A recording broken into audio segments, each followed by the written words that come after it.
when a business says everyone signs in, so we always know who's on site, what's your next question after that? It's interesting. So it goes back to what we just said, they've signed in. And as you just said, everyone signs in, so we know who's on site. Well, great. I go, thanks, thank you. Yeah. But my next question would actually be, but what assurance does that give you? That'll be my big key thing to anybody that says, well, they've signed in. Great.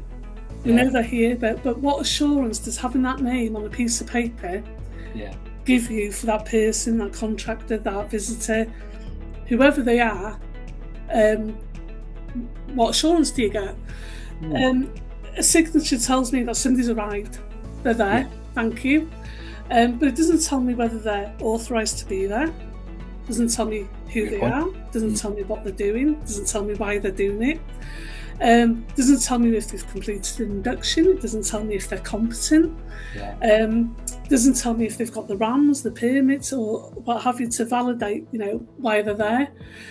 Doesn't tell me that they've got an understanding of their competency. Doesn't tell me that they've got an understanding of the site rules. That's where the observing comes in. What I alluded to earlier on is we can have all this documentation, the certificates, the signing in book, but it's also about seeing.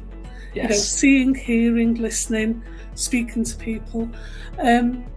So that's where the observing comes into, that signature in that visitor book doesn't tell me if they've understood those site rules or they understand their RAMs, they've got the competency and whether they're applying that to their experience.